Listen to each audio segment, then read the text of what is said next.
Praise the lord. మీ అందరికీ నా హృదయపూర్వక వందనాలు. మీరందరూ సంతోషంగా ఉన్నారని మన ప్రభు అయిన మన యేసయ్య అనుదినము నూతనమైన వాగ్దానముతో కలువరి ప్రేమ నుంచి ప్రతి కుటుంబానికి ఆయన వాగ్దానములు అందరికీ అందించున్నాడు కదా. మరి ఈయన గమనించుకున్నట్లయితే మన తండ్రి యొక్క కృప మీ పైన మీ పిల్లల పైన నిత్యమునటానికి ఆయన కృప మరి ఇడవదు ఎడబాయదు కదా. మరి బాధ కలిగి ఇబ్బందులు పాలై కుటుంబాలు అనేక సమస్యలతో పెనులాడుచున్నారా? పెనులాడుచున్న సమయంలో మన తండ్రి చూచు ఊరుకుండు. ఇంకా ప్రభు రాబోయే సమయం కాబట్టి అనేకమైన పరీక్షలలో మనము ఏమై ఉండాలంటే ఓడిపోక గెలచాలి. మరి బాధ కలిగినప్పుడు జిగజారిపోకుండా దేవుని నామములో ఆయన స్తుతించే బిడ్డలు స్తుతిస్తూ ఉండాలి, ఆరాధించే బిడ్డలు ఆరాధిస్తూ ఉండాలి, వాక్యం చెప్పే బిడ్డలు వాక్యం చెప్తూనే ఉండాలి. అనేక రకాలుగా ఆయనను సంతోషపరచాలని మీ హృదయంలో మీరు ఏ రోజైతే తలంచుకుంటారో ఆ రోజు నీ బాధలు అనే ఇబ్బందులన్నీ దూరమైపోతాయి. దేవునికి స్తోత్రం. ప్రభు ఈరోజు మనల్ని ప్రేమించి మనకిచ్చినట్టు వాగ్దానము కీర్తనలు 37వ అధ్యాయము 39వ వచనం. బాధ కలిగినప్పుడు ఆయనే వారికి ఆశ్రయ దుర్గము, యెహోవా వారికి సహాయుడు, వారిని రక్షించును. బాధ కలిగినప్పుడు ఆయనే వారికి ఆశ్రయ దుర్గముగా ఉంటాడు. మరి అంతేకాకుండా వారు ఇబ్బంది పాలైనప్పుడు కూడా ఆయన సహాయం చేసి వారిని రక్షిస్తారంటున్నాడు. దేవునికి స్తోత్రం. ఈరోజు మనము అనేక విధాలుగా బాధలలో ఉంటున్నాం. ఏ బాధలు అంటున్నామో శారీరకంగా, మానసికంగా, ఇంకా మరి ఆత్మలో బలంగా నువ్వు ఫలిస్తూ ఉంటే చీడ తెగులు కలిగి మరి నిన్ను అభివృద్ధి కలగక ఫలించక చేయుచున్న అపవాది మన మధ్యలో బాధే కలిగిస్తాడు. సంతోషాన్ని, ఆనందాన్ని ఈ లోకంలో మనకు అంతగా ఉండదు. పరలోకములే కదా మనకు ఆనందం అని మన యేసయ్య చెప్పినది. అయినప్పటికీ ఆయన చిత్తములో ఉన్నట్టు నీతిమంతులైన పిల్లలకు ఆయన 6 ఏళ్ళుచున్న దారిలో కూడా వారు నివాసిస్తున్న గృహంలో కూడా ఆయన అంటున్నాడు, వారి చెయ్యి పట్టుకొని వారిని నేను నడిపిస్తానంటున్నాడు.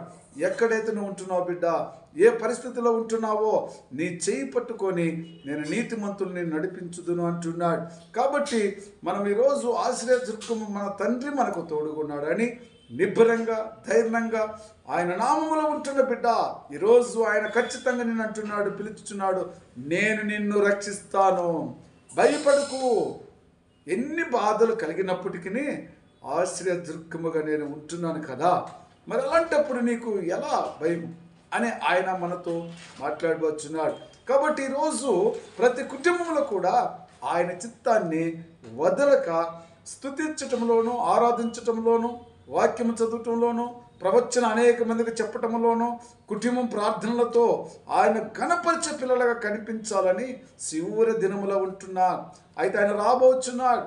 అయినా నీ యొక్క దేవుని నామాన్ని గణపరచు, అవమానపరచకూడదు. లోకంలో అనేకమైన అవమానాలు కలగటానికే, బాధ కలగటానికే ఈరోజు నువ్వు నేను కూడా నిలిచి ఉన్నాం. ఎన్నుకున్నాడు మనల్ని ప్రభు. ఎన్నుకున్న తండ్రిని బట్టి ప్రతి ఒక్క స్త్రీలు, పురుషులు మరి ఉపవాస ప్రార్థనలతో దేవుని నామను గణపరిచే సమయం అనేకమైన సూచికలు మీరు చూచున్నారు. వరదలు పొంగుచున్నాయి, వాగులు పొంగుచున్నాయి, సముద్రాలు పొంగుచున్నాయి. మరి ఇంకా బాధే కలుగుతుంది కదా. మరి ఇంకేముంటుంది? అయినప్పటికీ ఆశ్రయదుర్గమైన దేవుడు చెప్పిన మాట, నేనే నీకు ఆశ్రయదుర్గముగా ఉంటున్నాను, నేను తప్ప నీకు ఎవరు లేనన్నప్పుడు ఏది జరిగినా ఆయనకు తెలియకుండా జరగదు. కాబట్టి నా తండ్రి వలన నేను అనేకమైన అద్భుతములు ఈ లోకంలో తెలుసుకోవాలంటే కష్టాలు, బాధలు వచ్చినప్పుడే నన్ను నేను పరీక్షించుకొని లోకంలోనూ విడిచి, లోకంలో ఉన్న అనేకమైన సైతాన శోధనలు విడుచుకొని దేవుని నామమును గణపరిచే బిడ్డలుగా మనందరం కూడా తయారు కావాలని ప్రభు అనేక చోట్ల అనేక రకాలుగా సూచనలు మనకు చూపిస్తున్నాడు.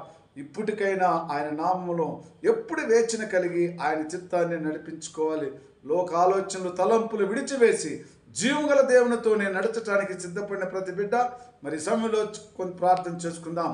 ప్రేమ కృపాతిశయం గల తండ్రి, పరిశుద్ధుడా, నీ పాదములకు వందనాలు, స్తుతులు, స్తోత్రం నాయనా. అయా బాధ కలిగినప్పుడు నేనే ఆశ్రయదుర్గమని చెప్పిన గొప్ప దేవుడా, వారి నేను సహాయకుడిగా ఉండి వారిని రక్షించని చెప్పిన గొప్ప దేవుడా, నీకు వందనాలయ్యా. నీతిమంతుల పక్షం నేను యుద్ధము చేర్చువాడు చెప్పిన గొప్ప దేవుడా. మరి ఆ తండ్రి నువ్వు ఈరోజు ప్రతి కుటుంబంతో మాట్లాడి ప్రతి కుటుంబానికి రక్షణ చూపిస్తూ ప్రతి కుటుంబంలో అనేకమైన బాధలు ఉన్నప్పుడు వారందరినీ కూడా నా ప్రభువారు మీరు ప్రతి బిడ్డకు నా తండ్రి మీరు ఆశీర్వాదకరంగా దీవెనకరంగా ఉండి కుటుంబంతో మాట్లాడమని, దర్శనంతో మాట్లాడమని, సమాధానపరిచి నెమ్మదపరచమని యేసుక్రీస్తు నామములో ప్రార్థించున్నాను తండ్రి. Amen. Praise the lord. God bless you.